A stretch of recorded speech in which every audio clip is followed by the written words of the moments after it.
Una de las cosas de las que se está hablando para esta década es si Estados Unidos, después de más de 100 años siendo la primera potencia mundial, quedará relegada al segundo lugar. Y es que desde los años 90 China ha estado creciendo a unas tasas vertiginosas, superando a Japón como segunda potencia mundial y acercándose poco a poco a Estados Unidos. Pero en primer lugar, ¿cómo ha conseguido China crecer a unas tasas tan elevadas? Y segundo, ¿qué supondría el cambio de liderato? Hace ya un tiempo hice un vídeo hablando de cuál es el sistema económico que tiene China, y en él, siguiendo al economista Branko Milanovic, calificaba su sistema como capitalismo político, lo que cabreó a bastante gente de izquierdas que me acusaban de que quería apropiarme de los éxitos del socialismo, del comunismo, etc. Llamadlo socialismo de mercado si os permite dormir más tranquilos. Al final es lo mismo. En resumen, se trata de una economía de mercado, pero con una fuerte intervención estatal, mucho más fuerte que la que tenemos, por ejemplo, aquí en Europa o en Estados Unidos. Si os interesa, después de este vídeo podéis ir a verlo. Pero bueno, el tema es que China no siempre tuvo un sistema económico así. Para ver cómo llegó a ser lo que es ahora, tendremos que remontarnos un poco atrás en el tiempo.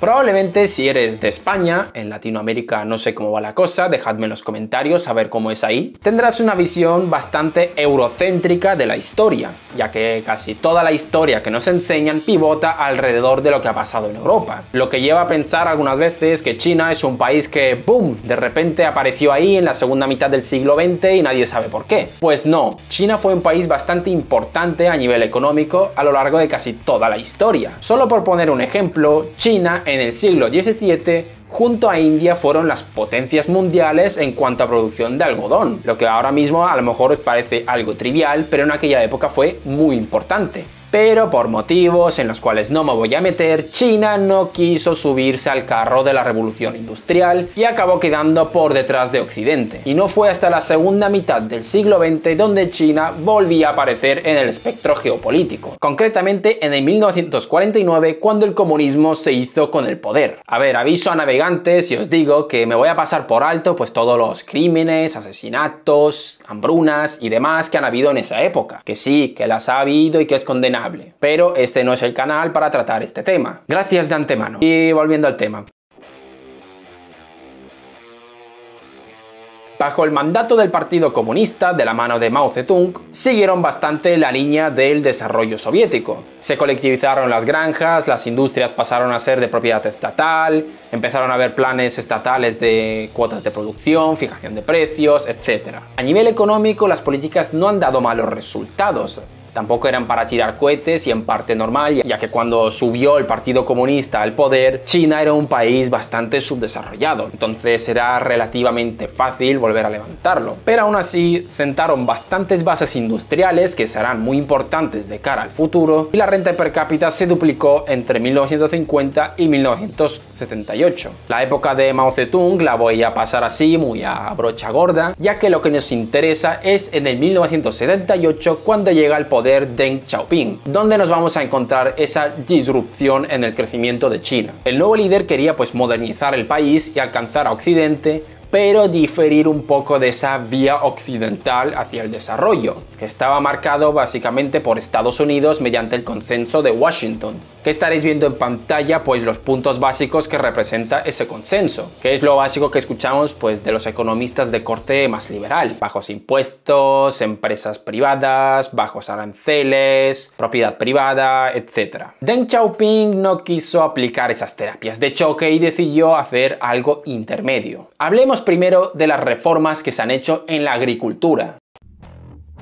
La reforma más destacable fue el reemplazo de la propiedad comunal por un sistema de responsabilidad familiar. Antes estaba prohibido que las familias comerciaran con sus cosechas. Se tenía que entregar toda la producción al Estado y este luego la redistribuía entre toda la población, llevándose también algo para el Estado, de esta forma obteniendo ingresos. El problema de esto, pues creo que es algo obvio. La productividad no es que aumentase demasiado, ya que, a ver, si igualmente me van a quitar todo lo que he producido y además me lo van a dar igualmente desde el Estado, ¿para qué voy a esforzarme y producir más? Un economista mainstream de aquella época, que estaba dominada por la doctrina de la escuela de Chicago, estamos hablando de los años 70 y 80, donde esa escuela tuvo mucha repercusión, pues un economista de esa escuela te diría: Pues bueno, lo que hay que hacer es abolir este sistema de propiedad comunal e instaurar pues un mercado, que los agricultores pues cultiven, comercien, que haya un mercado, que compitan en precios, etc. Pero eso podría llevar a varios problemas. Primero, que de golpe y porrazo un montón de campesinos se quedarían sin suministros, ya que estamos hablando pues de una reforma bastante radical. Estamos pasando de golpe de un sistema de propiedad comunal a un sistema de propiedad privada y muchos se quedarían pues sin suministros, lo que pues provocaría revueltas en el campo, protestas y bueno,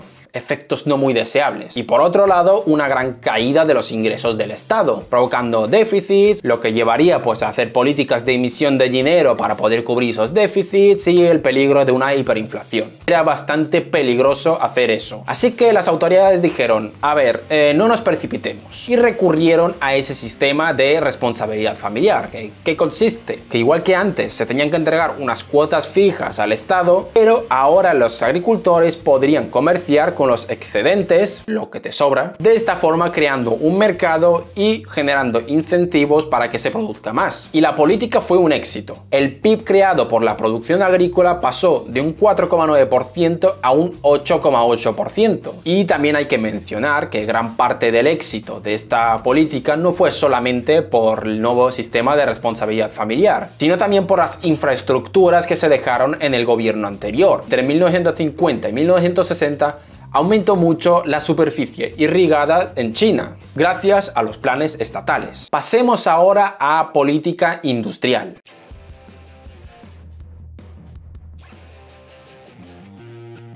A partir de 1978 se fomentaron las EUR, empresas urbanas y rurales, que básicamente eran empresas destinadas a producir bienes de consumo que se venden a los mercados locales. Al ser empresas de una ratio capital-mano de obra baja, es decir, que se empleaba poca maquinaria y mucha mano de obra, se empleó a mucha gente. El empleo en esas empresas pasó de ser 25 millones a 135 de 1978 a 1996, y en esa misma época su cuota de aportación al PIB pasó de un 6% a un 26%. Donde se concentró más la maquinaria fue en la industria pesada, sobre todo la del acero, que seguía bajo planes estatales, que en esa época China se convirtió en una potencia en producción de acero. En cuanto a derechos de propiedad, China se inventó una forma un poco rara de aplicarlos. La propiedad no era ni del gobierno central ni de los empresarios, sino de los gobiernos locales. Y que ese invento fue una de las claves del éxito de las EUR que ya comentamos. Y diréis, ¿cómo consiguieron incentivar que los gobiernos locales quieran que esas empresas sean más productivas? Pues porque se podían llevar parte del beneficio. Entonces, pues había incentivos a que esas empresas funcionasen bien, ya que pues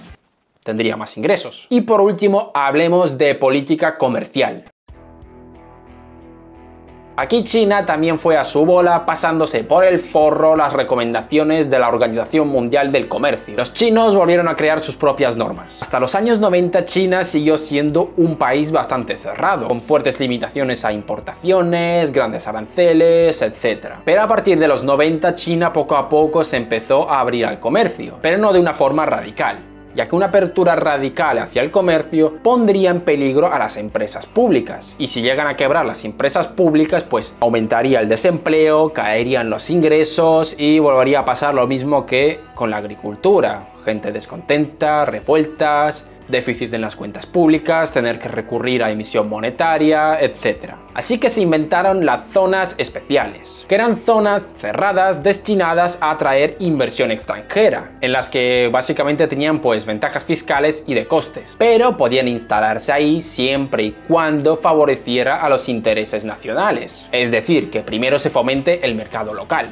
De esta forma, las empresas no solamente vendrían aquí a ahorrarse unos costes, sino a contribuir al crecimiento del país. En el 2001, cuando China ya se integró en la Organización Mundial del Comercio, sus empresas ya eran lo suficientemente fuertes para sobrevivir solitas. Pero aún así, China se las arregló para realizar políticas que favorecieran a las empresas nacionales, cosa que siendo miembro de la Organización Mundial del Comercio, pues no se puede hacer. Mediante una ingeniería monetaria que no voy a explicar, evitaron que el yuan, la moneda china, se apreciase. Es decir, evitaron que su moneda se haga más cara de cara al exterior. para de esta forma favorecer a las empresas exportadoras locales, ya que si tienes una moneda que es barata, a los de fuera les sale más barato comprarte. Y así pues te quitas competencia de otros países también. Y eso es como una subvención encubierta, ya que estás vendiendo más barato de lo que deberías, debido a que tu moneda está artificialmente devaluada. Se estima que el yuan estaba devaluado en un 25% más o menos. Y de ahí un poco el origen de la guerra comercial que hubo entre Estados Unidos y China. Pero bueno, no nos desviemos del tema. Vamos, que a pesar de haber entrado en la Organización Mundial del Comercio, China seguía haciendo de las suyas. A partir de estas reformas, China ha tenido un crecimiento vertiginoso, pero hay que tener cuidado y no hay que olvidar del legado que ha dejado la época de la planificación. Esa época dejó tras de sí una población más formada, muchas infraestructuras que se pudieron aprovechar luego, una tasa de mortalidad y de natalidad más bajas, etc. Y a ver, insisto, no fue una época solo de alegría. Hubo bastantes épocas oscuras, pero bueno, no me voy a meter aquí ahora. Así que hay que tener cuidado en pensar que el éxito de China fue posible solamente gracias a las reformas en los años 80. Lo que hubo anteriormente sentó fuertes bases para el desarrollo posterior, igual que pasó en Japón. Entonces, indudablemente China se ha convertido en un país clave en el terreno económico y geopolítico. Ahora viene la siguiente pregunta: ¿llegará China a superar a Estados Unidos y convirtiéndose en la primera potencia? Bueno, aquí ya es jugar un poco con la bolita de cristal. China ha tenido unas tasas de crecimiento enormes a lo largo de estos años, mientras que las tasas de Estados Unidos han sido algo más modestas, que en parte es lo normal, ya que cuando un país empieza a desarrollarse, sus tasas de crecimiento se suelen disparar, ya que pasa de ser un país subdesarrollado a estar desarrollándose. Por tanto, es normal que el crecimiento sea muy elevado. Y cuando ya se llega a desarrollar, las tasas de crecimiento se suelen estancar, como pasa en casi todas las economías desarrolladas. Las tasas de China ya han empezado a disminuir, pero aún así siguen siendo bastante elevadas. Así que, a menos que ocurra una crisis enorme en China o que Estados Unidos, por cualquier motivo, logra aumentar su productividad, creo que China sí que llegará a desbancar a Estados Unidos. Que de hecho, si se mide en PIB, en precios de compra, China ya ha superado a Estados Unidos en 2014. ¿Y qué supondría ese cambio de líder? Pues normalmente los países suelen mirar al país líder para emular las políticas que ha llevado a cabo. Así que probablemente veamos pues más intervención estatal. Que a ver, paréntesis para mis amigos liberales y libertarios que os veo venir. Estamos hablando de una intervención estatal diferente a la que conocemos nosotros, aquí en Europa y en Estados Unidos, sobre todo. No es solamente que haya impuestos, regulaciones, pues prestación de servicios públicos. Estamos hablando de una intervención estatal más fuerte, pues aranceles, empresas públicas, planes estatales de más largo plazo, etc. Cierro paréntesis. Y lo más probable es que los países más pobres sean los primeros en emular este modelo y además de una forma más fiel que los países que ya están desarrollados en Occidente, digo. Especialmente esto seguramente pasará en África, donde China, por cierto, ya está empezando pues a meter mano. De ser líder China, los países occidentales creo que adoptarán ciertos rasgos, pero no cogerán el modelo entero, ya que a pesar de sus defectos, los países occidentales son países que ya están desarrollados. Y a nivel de organización política, pues dudo que pasemos pues de las democracias que tenemos aquí a un sistema más autoritario como el que hay en China, que aunque bueno, nunca se sabe. Y que también China parece que no muestra tampoco demasiado interés en exportar su modelo a Occidente. Así que en resumen, ¿qué supondría esto? Una mayor desconfianza hacia el mercado, el posible fin de la globalización, un papel más activo del Estado para planificar la economía, en vez de exportar recetas de Estados Unidos como chuches y helado en la taza de un váter a sopas de murciélago, etc. Y con la crisis del coronavirus parece que los países asiáticos van a salir bastante reforzados, ya que esos países han conseguido combatir la pandemia de una forma pues relativamente buena. Que bueno, hay que tener en cuenta que de China sabemos los datos que ellos quieren que sepamos, así que hay que pillarlos con pinzas. Pero aún así, después de esta crisis, muchos países van a empezar a mirar el modelo oriental. Veremos qué pasa, pero aún así, por si acaso, creo que deberíamos empezar a aprender chino.